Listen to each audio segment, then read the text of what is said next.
Hello there. My name's Ronnie. What's your name? Who are you? Where are you? And what are the 5 WH questions in English? Can you name them?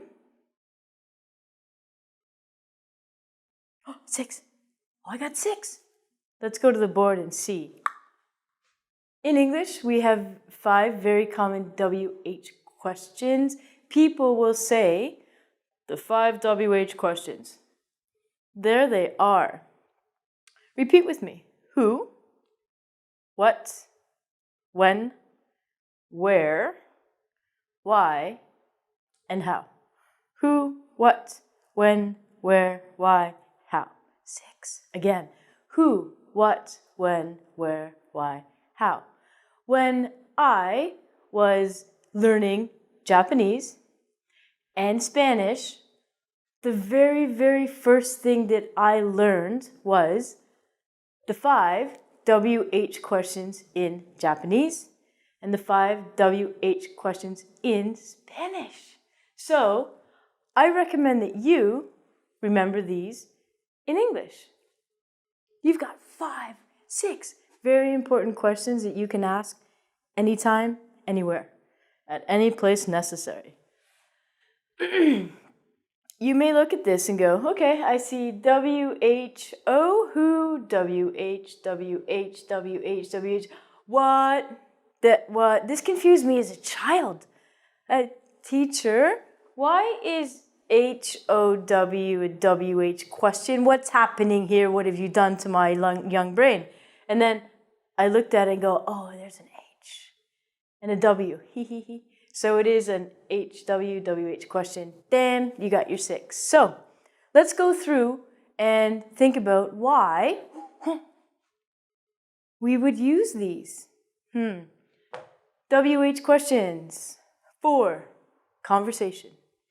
Have you ever had a really boring conversation with someone? I have all the time, every day. We say it's like pulling teeth to get someone to speak to you or have a conversation, which means pulling teeth, it's painful. The person is not interested in what you're saying. You would rather talk to the wall than speak to this person. So here's how not to be boring when you're trying to have a conversation with someone. Someone may ask you a question.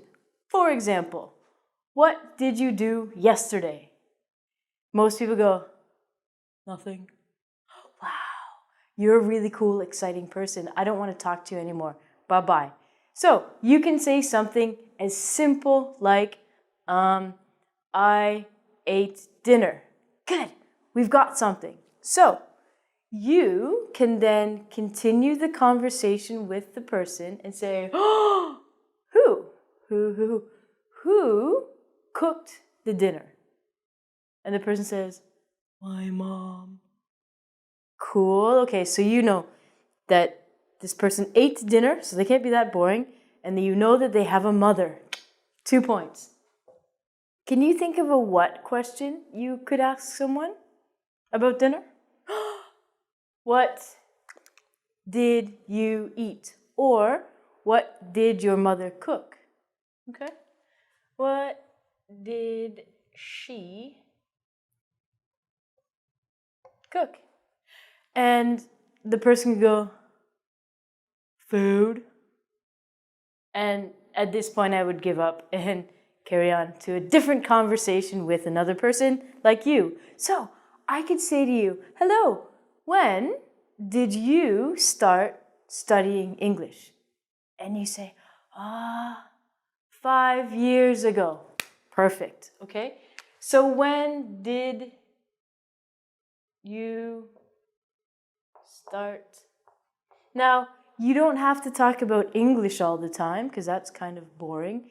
Maybe you know that the person does sports or the person likes drawing or painting. So you can say, when did you start playing a sport? When did you start playing football? Usually people like to talk about football. People like to talk about their favorite team, Manchester United, Barcelona. So if you can start the person talking on something they like, your conversation is going to go amazing. So what about a where question?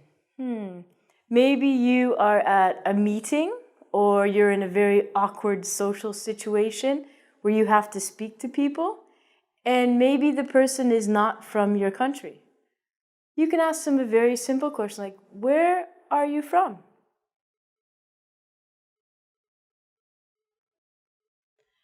And maybe the person says, I'm from Canada. And then, really? Ronnie's from Canada.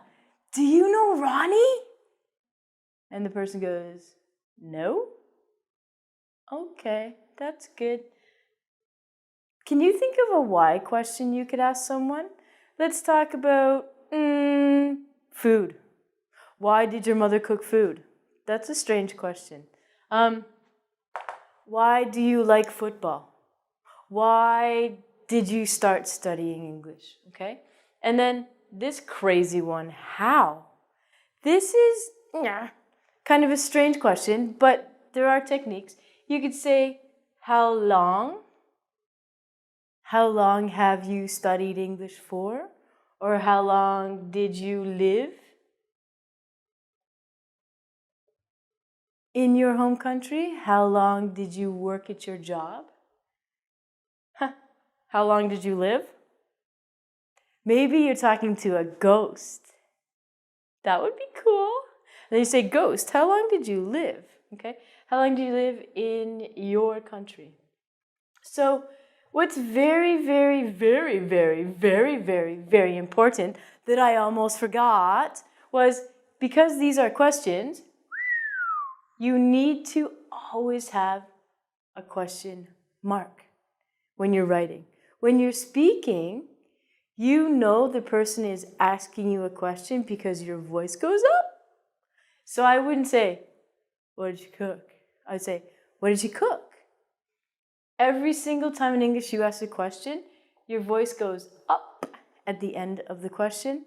So the person knows it's their chance to answer and not be boring. You've got homework. The next time you have a conversation with someone in English or in your language, think of one of the 6 WH questions you could ask them, or if you're really ambitious, think of 6 WH questions you could ask them to continue your conversation. If you'd like more great continuing conversation bits, go to Ingvid. Toodles.